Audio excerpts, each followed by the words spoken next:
What's going on, LA Sparks Weekly? You already know me. It's DJ Trice, and I am here with a brand new episode that's special because we have an expansion draft coming up. So I've pulled in an expert to just have a little chat with us, give us a little bit of context about what this means, not only for the WNBA, but for the Sparks. So meet my friend, Sabrina Merchant. She is a staff writer for women's basketball for The Athletic, and they also have a podcast, The Athletic Women's Basketball Show. So virtual round of applause for Sabrina. Sabrina, thank you for joining the show.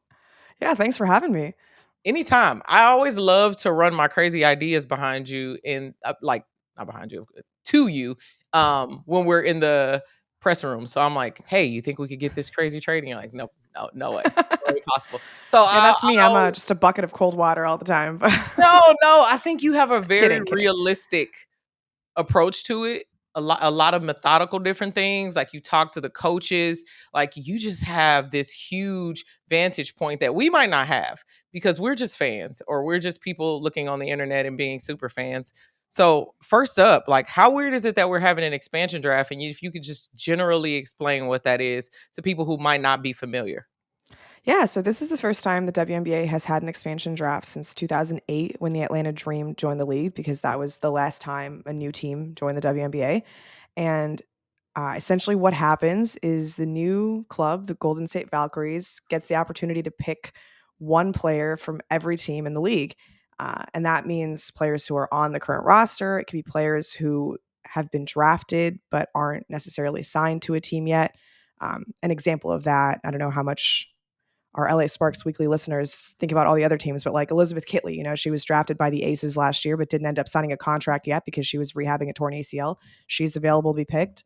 It could be international players that, teams have rights to that haven't come over yet. You think about the Sparks, a player like Shanice Swain, who is currently playing in Australia, but the Sparks have her rights. She's available, in this expansion process. So there's going to be a lot of names that come up in this idea of an expansion draft that we have not thought about for months and maybe even years at a time. But Golden State's going to have to do their homework because they only get to pick one from every team. And each team gets to protect 6 to start off with. So it's going to be the names that you're not entirely familiar with. Probably should have let off with that.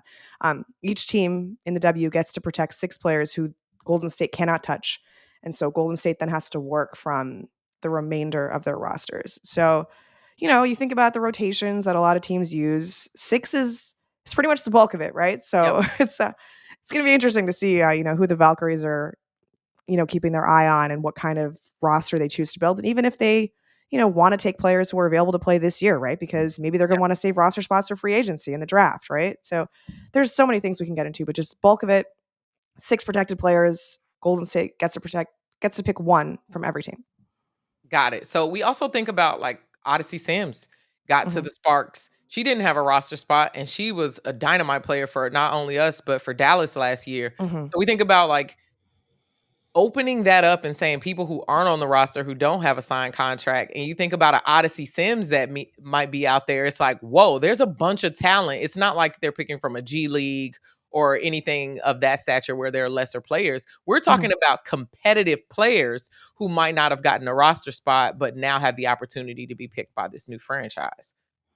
Absolutely. And it's going to be so fascinating to see how Golden State prioritizes it, right? Like, are you going to take a bunch of younger players and hope that they really, grow in your system, right? Because if you think about it, what's interesting about the WNBA right now is that basically every veteran is only signed through a contract through 2025. Nobody is signed beyond 2025 because of the new CBA, right? So if you take a veteran, you're basically just saying, okay, you're going to come into my team for 1 year and that's it. And we don't know what's going to happen after that. But if you take a rookie or someone on a rookie contract, at least you know that you'll have them, in your team for at least 2-3 more years. Yeah. And you get a little bit more time to build and develop, even if you don't know what kind of player they are, right? So there's pros and cons, right? Like you can get a player like Odyssey Sims who what she gives, right? Yeah. But that's a 1-year deal. You get a player like maybe Zaya Cook if the Sparks don't protect her. She's got 2 more years left on her rookie deal. And then you have restricted free agency rights beyond that. So there's a lot more team control involved there. Yeah. But you don't know, like, is Zaya Cook ever going to turn into a player as good as Odyssey Sims, right? Right. So it's a little bit risky for them if they take the younger players for the longer term play. But also, too, what's their strategy? because our rivals, I'm now calling them our rivals because, Mhm. oh my goodness, we have a California rivalry. I love it so Love much. it.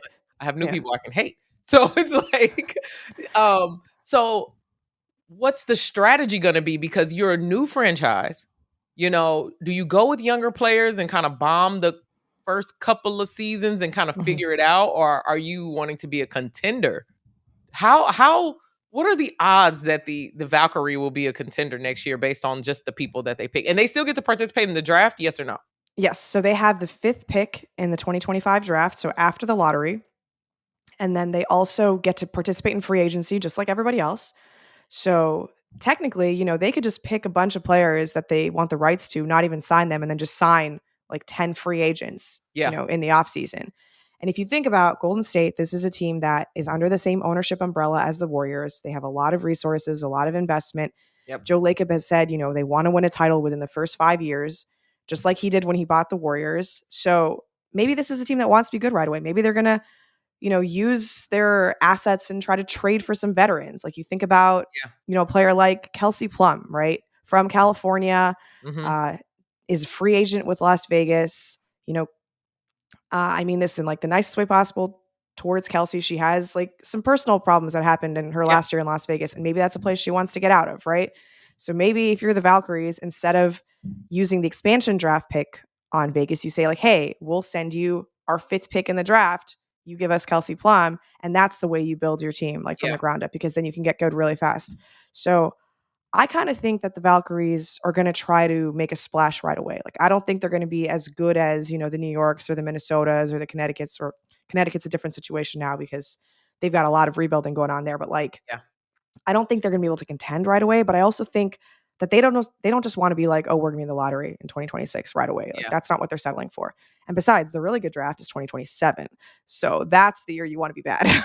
It's 2 expansion drafts that year. Right. Exactly. So even if Golden State's building a team, you're still at the, mercy of Toronto and Portland taking your players away next year anyway. So Sabrina, it's my tough. stomach is queasy. How do we as fans find a normal, like, because the core, not core, the people that Mhm. were reserved by the teams, Mhm. that's not made public.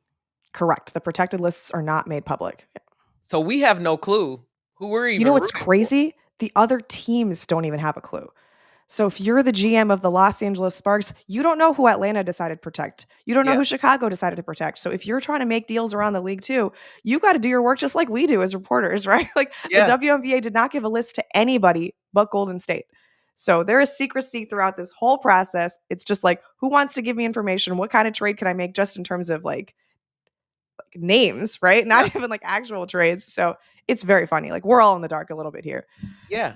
And for those of you that are watching, I'll make sure that I get this interview up before Friday because the expansion draft is Friday. And we want Mhm. to make sure you have a little bit of information going into there before you're just like, what happened? This person from our team is gone, which most people will wake up and say, because if you're not a avid follower of the WNBA, this Mhm. might completely just sneak off of your radar. Yeah. So what do you best case scenario, right? I Mhm. like to play the game of scenarios and you know this. So Yeah. like I don't think any of our rookies, Sparks, are gonna Mhm. be on the They're going to table. be protected. They're Yeah. gonna be protected. There's Mhm. no way. Like, we got a good thing going here. Yeah. It's funny that you say Zaya Cook because she does have that rookie contract. She didn't get a lot of play time, but I think that with new coaching, there are new opportunities because I talked to Coach Ling yesterday, and Mhm. she was just talking about her philosophy with younger players and like viewing them as actual players. Like, we need to put the best people on the floor.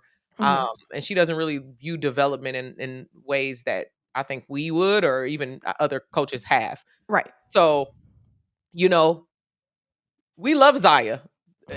Everyone in LA has loved Zaya. We've wanted to see her play so much. Like, how do you think that's gonna fare with the fan base if one of our players that we didn't really know how it materialized kind of just goes away? Yeah, it's going to be tough for everybody, right? All the teams around the league are going to have situations like this where, I think about the Lynx a lot because they're probably going to protect the starters who just went to the WNBA finals, right? Yep. And so that means like, is Diamond Miller going to be protected? She was the number 2 pick 2 years ago. Yep. Is Alyssa Peely going to be I was protected? just She thinking was of their first round pick this year, right? Obviously, Sparks fans should keep an eye on Alyssa Peely. Lynn Roberts was her head coach for, Yep. Yep. a few years, brought out the best for Utah. So it's something that I've, just keep it in the back back of your brain for now, but everybody's going through this, right? And especially with the Sparks who have so many young players, I would be surprised if Zia Cook was protected. When I think about who the Sparks have sort of publicly demonstrated as their core, that would be Cameron Brink, Yeah. Rakia Jackson, Tierka Hamby, Ray Burrell, and Azari Stevens. I Yeah. think those are the 5 that the Sparks feel very comfortable moving forward with. And that means that 6th player could be just about anybody. Are they going to protect Zia Cook? Are they going to protect Lee Rue? Yeah. Are they going to protect, Lexi Brown, who is extended for another couple years? Stephanie Yep. Talbot, also extended for another year. Is it like Shanice Swain or Julie Alaman? These Yeah. international point guards who could come over. There's a lot of good options, a lot of good Yeah. options. And I would be surprised, frankly, if Zia Cook was that 6th player, just because um, of the potential that they see in the other players. Like Lee has shown a lot already on the court, Yeah. Uh, so yeah, if I'm a Sparks fan, which obviously I am preparing for what Zia Cook looks like in lavender, right? That's Oh, a thought we got to think about, the crosstown rivalry. I don't know. I don't know. It's tough to think about, but like you said, a lot of things are changing. And Mhm. then we're doing it this year, and then we're doing it again next year. With And we're 2 not teams, so you with got to be prepared to lose 2 players next year. Yeah. yeah. And then like the roster spots aren't opening up. So there's not like they're giving you an extra 2 people to kind of float or even an extra Mhm. person to float. Um man, that is just blowing my mind. And then we have this talent in this next draft class. Can we talk can Mhm. we go like we got the second draft pick again? We really wanted the first. I was there at the party when the oxygen left the room. Oh my gosh. You picked second, you know? Like so are we getting Paige? Yeah, Is so there this a world in is which we could get Paige? so Dallas Wings won the lottery. This is widely considered to be the Paige Beckers draft. She is the best player in the draft. With all due respect to everybody else who's coming out of college, Paige is the best player in this draft. Like, I Yeah. don't know that she's going to be the best player going forward, but at the moment, it's the Paige Beckers draft. I would be shocked if Dallas did not take her. Like, that just doesn't occur to me.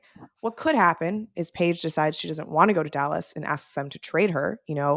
Uh, think of like, I'm sorry, this is the most recent example I can think of, but like Eli Manning, Yep. when the San Diego Chargers had the number 1 pick, he's like, I'm not going to San Diego. So they had to trade the pick to the New York Giants, and worked out okay for the Chargers. They got Phillip Rivers, and it was a Yeah.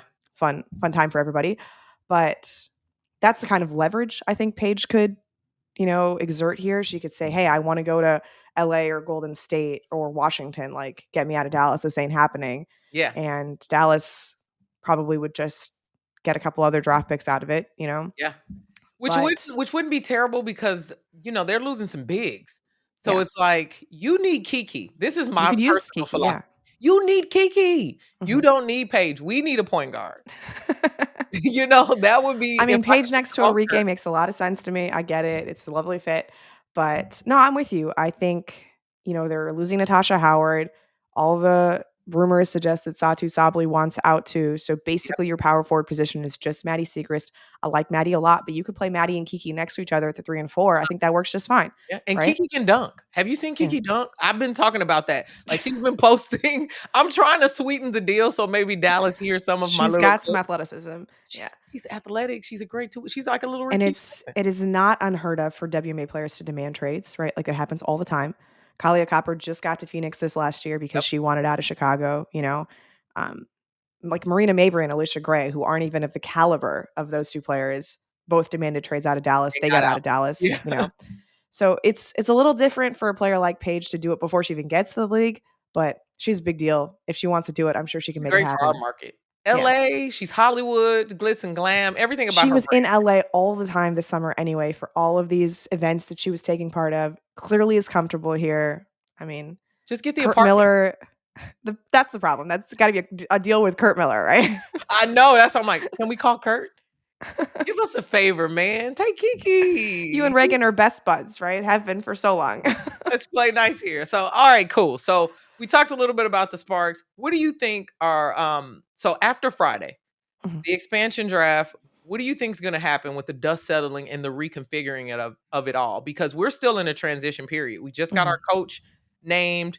So now we're going to lose a player that's going to be popular that we don't know who is going to be, whether mhm. it's Zaya or Lee or any of those players. I think that Right. would affect the fans' perception of it.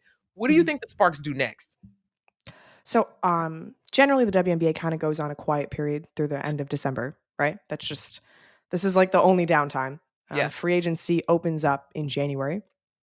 So, if we don't get any news for the next 3 weeks, like, don't worry, it doesn't mean that the Sparks aren't trying anything. It's just like this is what happens. Technically, you're not allowed to negotiate with any free agents until January anyway. Okay. So, it's mostly just the team internally deciding what makes sense for their roster, especially after whoever Golden State ends up taking.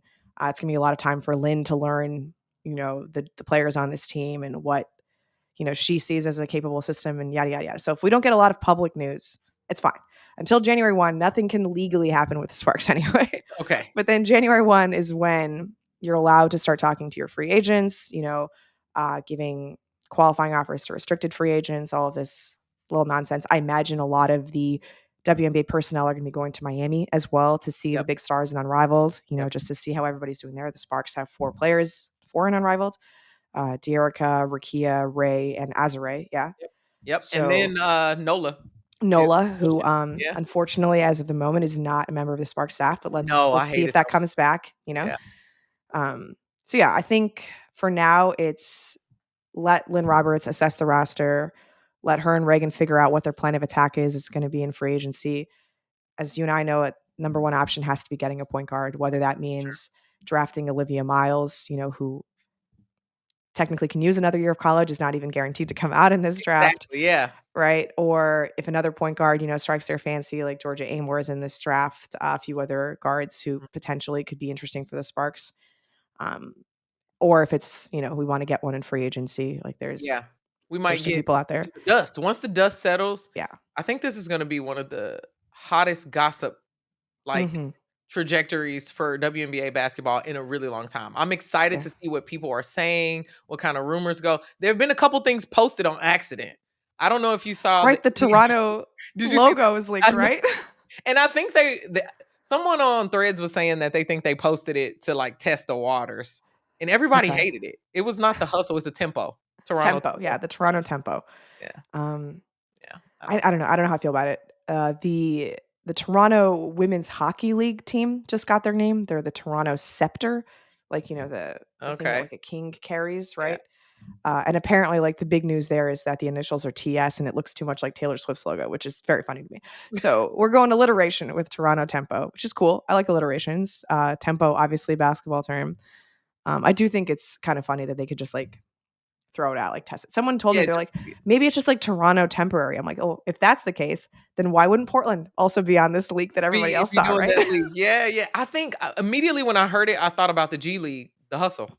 Mm, So it's yeah. like I think they're going in that direction of like, but what is the fan experience like? What's your mascot if Yeah. you're the What is a baseball team? tempo? Yeah. I don't Like know. beats. I mean, I read music, but nobody wants to see a bunch of like notes hanging around. Yeah. Just Like like a clef walking around. exactly. All right, Sabrina, this has been amazing. Thank you so much for your insight. I'm going to tap you again because as the Absolutely. drama unfolds, I'm confused a lot of times too until people posted, the Valkyrie posted. I would encourage our viewers to also follow the Valkyrie just so you know what's happening. Also follow the WNBA and the Athletic, of course, where I get all of my written information and my podcast information about women's basketball specifically. Yeah. I mean, that's what we do. We got a good staff. Myself, Ben Pickman, Chantel, and Zena Kata. We do the best we can. College, WNBA, whatever you want, women's basketball wise, we got you covered. Boom. You heard it there. You heard it there. Now, we're only talking about the Sparks, but make sure you hit up Sabrina for anything else, and I'll make sure Sabrina, your information is in the show notes. Thank you so much, LA Sparks Weekly fans, for checking in, and we'll get back to you with more special episodes through this crazy WNBA season. LA Sparks Weekly fans, we are off season, but we will never forget about you. If you want more exclusive content like this, make sure to like, share, and subscribe, and tag the Sparks and let them know that you love us. We'll be back for another special episode very soon, so make sure you hit that bell to receive notifications.